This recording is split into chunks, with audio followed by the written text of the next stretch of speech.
Hello दोस्तों, स्वागत है एक बार फिर से आपका मेरे चैनल पे लीगल न्यूज़ 127 पे।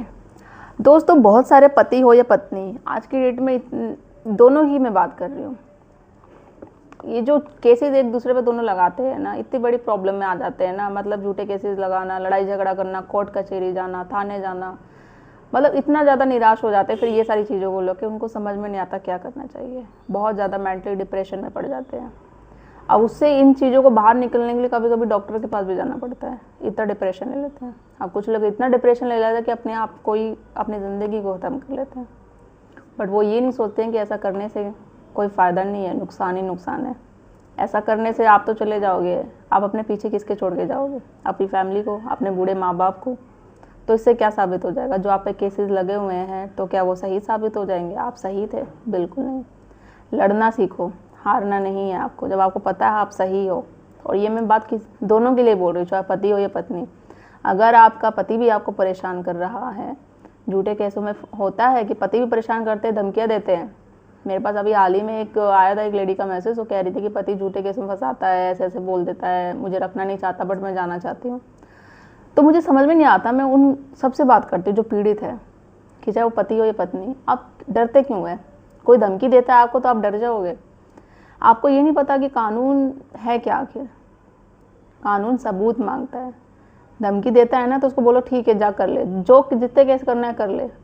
कानून सबूत भी तो मांगेगा। कोर्ट में जब वो जाएगा या जाएगी तो सबूत भी मांगेगा। सबूत नहीं होगा तो उसी को भुगतना पड़ेगा कि भाई झूठे आरोप लगाए हैं। कानून का अपना सबका समय बर्बाद किया है, उसके लिए उसको हो सकता है सज़ा भी मिलेगी।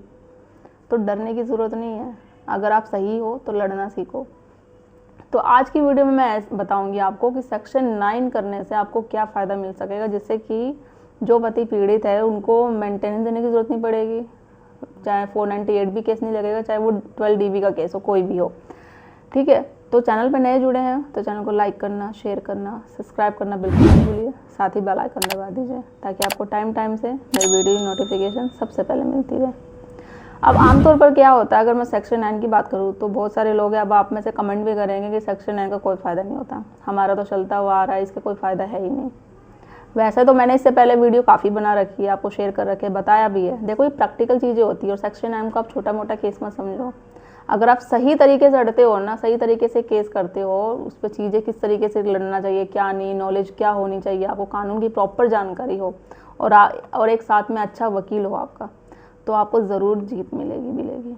देखो, सेक्शन 9 जब भी, एक बात रखो, जब भी पत्नी आप पे केस करती है, झूठा केसेस करती है, तो वो एक चीज़ हमेशा बात आपको बोलती है कि मुझे मार पीट के, धक्के मार के घर से निकाल देगा। ये कॉमन सी बात है जो पत्नियां आरोप लगाती पति पे, पत्नी उस पे, वालों पे।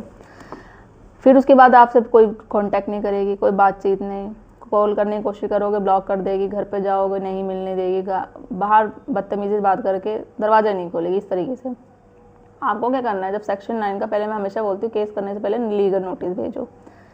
लीगल नोटिस भेजोगे, इससे 2 फ़ायदे होंगे आपको। पहला कि भाई सेक्शन 9 पहले ये समझ लो किया क्यों जाता है, कि दोबारा से घर बसाने के लिए, कि पति पत्नी में डिस्प्यूट हो रहा हो। अब ये केस पत्नी भी कर सकती है, पति भी कर सकते हैं कि हमें अब दोबारा अपना घर स्टार्ट करना है, तुम आ जाओ वापस, ठीक है, लड़ाई झगड़ा बहुत हुआ, एक चांस देना चाहिए रिश्ते को। ऐसे ही पत्नी भी कर सकती है भिजवा के, कि अपनी बात पहुंचाना लीगल नोटिस तक। फिर भी कोई रिस्पॉन्स नहीं आता, इसमें 2 फ़ायदे होंगे। देखो, 2 रास्ते निकलेंगे। एक तो पत्नी आएगी, उसको आना होगा तो पेश होगी, अपनी बात बोलेगी मैं क्यों नहीं रहना चाहती, और या ठीक है जो भी होगा वो, अगर सच में रियलाइज़ होगा उसकी गलती का, आपके साथ चल देगी वहीं से। दूसरा, वो नहीं आएगी, और नहीं आएगी तो इससे आपका फ़ायदा है, एक्स पार्टी ऑर्डर हो जाएगा। ठीक है, एक्स पार्टी ऑर्डर होना मीन्स कि वो, देखो, कई कारणों से नहीं आएगी, या फिर वो आना नहीं चाहती, या उसको ये पता है कि अब जो मैंने आरोप लगाए हैं मुझे कोर्ट में सबूत देने पड़ेंगे, सबूत नहीं दे पाऊंगी, मैं गलत साबित हो जाऊंगी। तो इन कारणों से भी काफ़ी केस में प्रेजेंट नहीं होती है। ठीक है, तो एक्स पार्टी ऑर्डर होगा तो वो आपका फ़ायदा करेगा। सेकेंड, एक्स पार्टी में मैंने ऑलरेडी वीडियो बना रखी है, वो डिटेल्स में मैं बात नहीं करूँगी, आप मेरे चैनल पर जाके देख लेना, आपको डिटेल्स में समझ में आ जाएगा।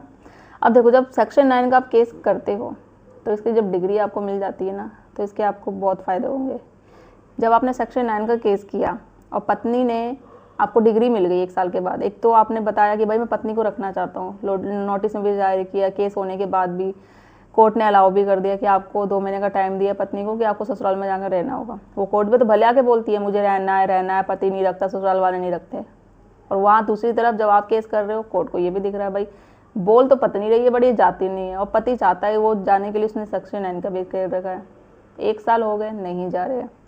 इससे यही साबित हो जाएगा, कोर्ट को भी दिखेगा, जब नेक्स्ट पत्नी आएगी ना उसी को वो डांटेगा, उसी को फटकार लगाएगा कि तुम बोलती तो हो, जाती तो हो नहीं केस लगने के बाद भी। इससे यही साबित हो रहा है जो भी केस कर रखे हैं, देखो कि 12 DV का केस हो चाहे ये 498 का, यही साबित हो जाएगा ये झूठे केसेस कर रही है। इस पे कोई वो अत्याचार नहीं हुआ है, कोई क्रूरल्टी नहीं हुई है, सिर्फ वो सबक सिखाने के चक्कर में, अपनी बात मनवाने के चक्कर में, या ईगो के चक्कर में, कोई भी इनमें से रीज़न हो सकता है, या फिर सबसे बड़ा अडल्टरी। तो ये चीज़ों में अपना रिश्ता नहीं रखना है, तो इस वजह से कर रखा है। तो जब भी आपको डिग्री मिल जाती है ना, वो डिग्री आप अपने हर एक केस में लगा दो, शो कर दो, चाहे वो 498 का हो या घरेलू हिंसा का हो, कि ये मैंने डिग्री कर रखी है भाई, ये सेक्शन 9 का वापस लाने के लिए मैं तो पत्नी को रखना चाहता हूँ। मेंटेनेंस का केस है, वहाँ पे भी आप दिखा दो कि मैं मेंटेनेंस दूँ क्यों। आखिर मैंने तो ये नहीं बोला कि भाई मुझे तलाक लेना है या मैं पत्नी को रखना नहीं चाहता, मुझे तो रखना है पत्नी को, जब तो मैंने ये केस किया है ना। और मैं हमेशा यही बोलता हूँ, और कोर्ट ने बोला भी जाके रहो, बट वो आती नहीं है, तो मेंटेनेंस दूँ किस लिए मैं। देने के लिए भाई तो रीज़न होना चाहिए ना। अगर मैं मना कर दूँ तो बात ठीक है कि भाई मैं नहीं रखना चाहता, और जो पत्नी ने आरोप लगाए हैं वो झूठे हैं, वो तो अभी तक साबित नहीं कर पाई है। जो वो लगा रही है मुझे दिखाओ सबूत के सही कि वो सही बोल रही है, उसे मारा पीटा गया है, टॉर्चर किया गया है, बिना रीज़न के छोड़ के गई है। और 125 में क्लियर मेंशन है कि भाई बिना रीज़न छोड़ के जाना तो मेंटेनेंस नहीं दिया जाएगा। और डिग्री मिलने के बाद आपने सेक्शन का वेस्ट कर रहा है तो इसे मेंटेनेंस देने की भी जरूरत नहीं पड़ेगी। जितने आपके झूठे केसेस है वो भी डिसमिस हो जाएंगे। बस करना क्या, जिस तरीके से मैं बोल रही हूँ ना, अब इसको पेश करने के लिए आपको और अच्छे से ड्राफ्टिंग करनी पड़ेगी, अच्छे से कोर्ट में प्रेजेंट करना पड़ेगा, अपनी बात रखो, अपने वकील के साथ मिलकर सलाह मशवरा करके किस तरीके से फाइट करनी वो चीज़ें करो। अब आप बोलेंगे बोलना आसान होता है बट कोर्ट कोई सुनता नहीं है, नहीं सुनता लिखित में दो, और सुनेगा बिल्कुल, क्यों नहीं सुनाना चाहते हैं। आपने अपने माइंड में बिल्कुल सेट कर रखा है, एक नेगेटिव थॉट बांध रखा है, तो ये नेगेटिव थॉट को प्लीज़ सबसे पहले रिमूव करो, इसको हटाओ, ये हटाना ज़रूरी है। अच्छा सोचोगे, अच्छा करोगे, चाहे भाई कुछ भी हो जाए। आप जैसे भी बहुत लोग मेरे पास कमेंट आते हैं कि मैम हमने आपकी बात मानी है, इस तरीके से किया, हम हार नहीं मानेंगे चाहे कुछ भी हो जाएगा। तो ऐसे कमेंट सुन के मुझे बहुत अच्छा लगता है, क्योंकि बहुत जहाँ कुछ नेगेटिव लोग हैं पॉजिटिव भी है, वो हार नहीं मानना चाहते, उनको पता है कि वो सही है, उन्होंने गलत नहीं किया, तो अपने साथ गलत नहीं होने देंगे, एंड तक लड़ते रहेंगे चाहे कुछ भी करना पड़े। फाइट तो करनी है, ऐसा कोई काम नहीं है जो हो ना सके, और वही उनको लास्ट में जीत दिलाता है। जो आप जजमेंट पढ़ते हैं ना, इतने लैंडमार्क जजमेंट, इसका जजमेंट आगे उसका जजमेंट, तो वो आप जैसे ही लोग पीड़ित है जो अपनी पत्नियों से, उन्होंने अपना लैंडमार्क जजमेंट बनाया, तो आप क्यों नहीं बना सकते। और हर एक बात जजमेंट पर डिपेंड रहने की ज़रूरत नहीं है, आप अपना खुद का जजमेंट बताओ, तरीके बता सकते हैं, पॉइंट बना सकते हैं, कानून की जानकारी किस तरीके से, क्या धाराएं हैं, आपके पास सब है, बस जानना ज़रूरी है और किस तरीके से उसको अप्लाई करना अपने केस पे। तो आशा करती हूँ आपको वीडियो पसंद आई होगी, तो ज़्यादा से ज़्यादा लोग तक शेयर करिए, चैनल को सब्सक्राइब करना बिल्कुल मत भूलिए। जल्दी मिलती हूँ मैं एक ऐसे इन्फॉर्मेटिव वीडियो के साथ, तब तक के लिए थैंक यू।